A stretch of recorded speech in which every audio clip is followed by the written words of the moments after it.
Grabe mga sangkay, sunod-sunod po itong mga kalamidad na nagaganap ngayon sa ating mundo at halos sabay-sabay pa. At eto pag-usapan po natin itong nangyayari ngayon doon po sa California.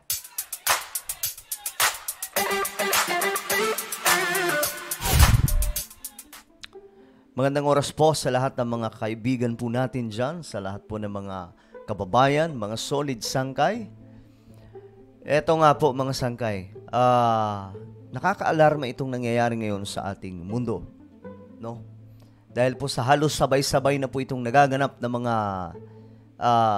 catastrophic events. Ibig sabihin mga mga devastating na mga nagaganap sa ating planeta. Dulot po ito ng climate change. Bago natin pag-usapan po mga sangkay ang tungkol doon po sa California, pag-subscribe po muna yung ating YouTube channel. Ayan po, 1.22 million subscribers na po tayo dito. Ang dami na po natin dito sa YouTube, no? So kung ikaw ay hindi pa nakakapag-subscribe, malamang hindi ka pa kabilang sa mahigit 1 milyon na mga tropa natin dito sa Sangkay Janjan TV. Kaya naman isubscribe nyo na po. Ngayon din, makikita nyo po yung subscribe button sa ibaba. Pindutin nyo lamang po yan. Tapos i-click nyo yung bell at i-click nyo po yung all. Dahil dito mga sangkay, nag-upload po tayo ng mga mahalagang impormasyon. Yan po yung mga pinag-uusapan natin. Hindi po yung mga gulo ng politika o di kaya mga sangkay, gulo ng mga artista, mga issues nila. Okay? Dito po tayo sa mga nagaganap sa ating mundo para talagang well-informed po tayo sa mga kaganapang ito. Usapang climate change, mga sangkay, eto na naman po, na noon ay napapanood lamang po natin sa mga movies, but right now, mga sangkay, it's happening, literally. Nagaganap po ito ng aktual, mga sangkay, in our time, sa modern era na ito ng ating mundo. Heatwave building tonight, the major heat wave building tonight, several states with triple-digit heat already. In fact, 25 million Americans on alert for dangerous heat as California tonight. Grabe. Ilang milyon? Already. In fact, 25 million Americans on alert for dangerous heat as California tonight already battles a wildfire there. Okay, 25 million daw na mga tao doon sa US, naka-alerto. Dahil nga po sa major wildfire. At ayon po sa balita mga sangkay, sabi dito, matapos daw po ang major wildfire sa California, may susunod na naman. Kung matatapos daw po ito, may susunod. Heat wave ay inaasahan this week. Grabe. Pag sinabing heat wave mga sangkay, ito po yung sobrang init ng panahon na walang tigil. Yun po yun. The Corral Fire east of San Francisco racing across more than 20 square miles in the last 48 hours alone. Part of Interstate 580 shut down for a time, families forced to evacuate. Grabe, no? Kung sa ibang mga lugar, mga sangkay, nakakaranas po sila ng grabing mga dulot po ng mga matitinding pag-ulan. Eto naman mga sangkay, iba. Init ng panahon. So, sabi ko nga, dalawang klase kasi itong climate change Mayroon po sa kabilang banda, ito po ay mga pag-ulan, mga pagbaha. Sa kabilang banda naman mga sangkay, yung malalang init ang panahon na nagdudulot po ng pagkasunog ng kusa sa mga kagubatan. Tonight, crews battling the flames and the temperatures. Mola Lengi on the fire lines for us. Tonight, a new threat for the West, scorching heat.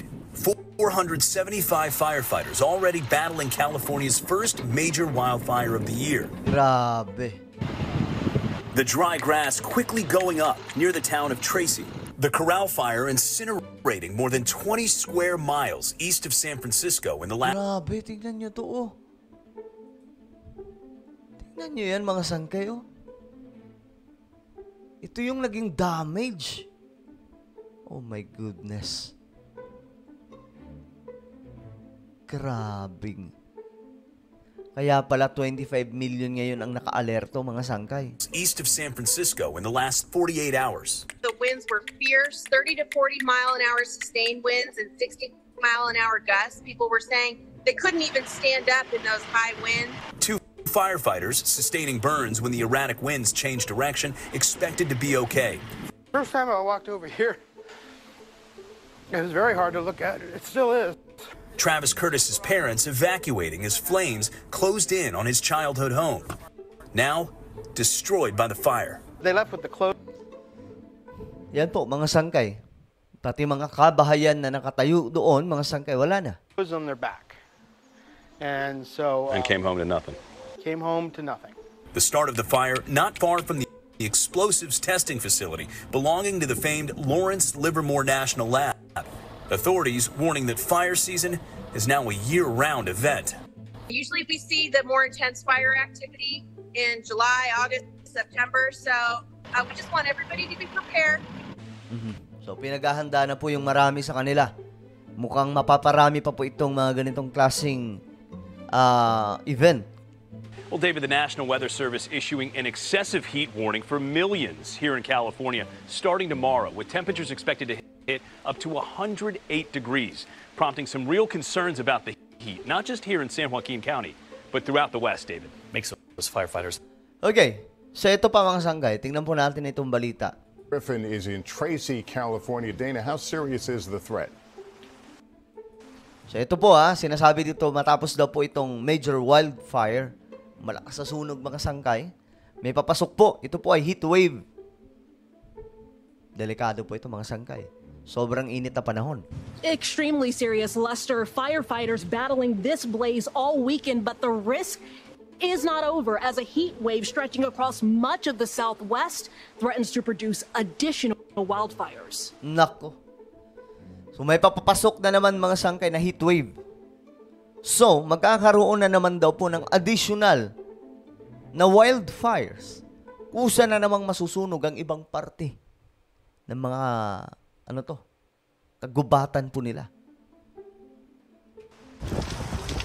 Frightening images of a wind-fueled wildfire in Northern California's San Joaquin County, nearly 60 miles east of San Jose. Families forced to evacuate under heavy smoke. The flame was actually lapping up on the side of the trailers and on the side of my car. This house, the only one to go up in flames, now a charred reminder of what once stood. The Corral fire, driven by 40-mile-per-hour winds, started Saturday afternoon near the Lawrence Livermore National Laboratory. 2 firefighters were injured as more than 14,000 acres burned. Grabe, tingnan nyo. Mabuti mga sangkay.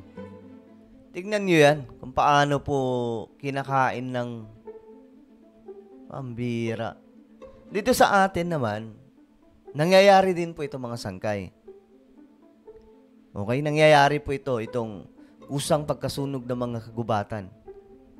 Kagaya po nung doon po sa Bohol, yung Chocolate Hills, nakita po namin mga sangkay, usa na po siyang nasunog. Kasi di ba nakaraan, mayroon pong heatwave na nagaganap sa Pilipinas. Ilang buwan din po yun mga sangkay.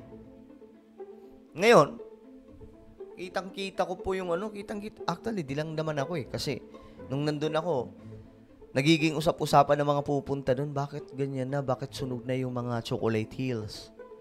Tapos ang tanging nasasagot nila, dahil yan sa init ng panahon. Usa na po siyang nasunog. So ngayon, yan po yung realidad na nagaganap. Hindi lamang po sa ibang mga bansa, maging sa Pilipinas nagaganap din po ito. Ito, tingnan nyo yung damage, The cause unknown.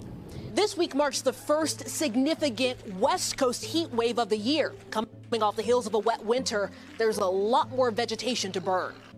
Heat alerts are in effect for 23 million people across the Southwest, including California, Nevada, Arizona, and Texas. Temperatures expected to soar 20 degrees above average. This could be a heat wave that lasts for 10 days or longer. And so the impacts of a heat wave this significant this early are probably greater than they would be, say, if we saw the same temperatures in July or August. A vastly different weather. So, talagang climate change is real, mga sangkay.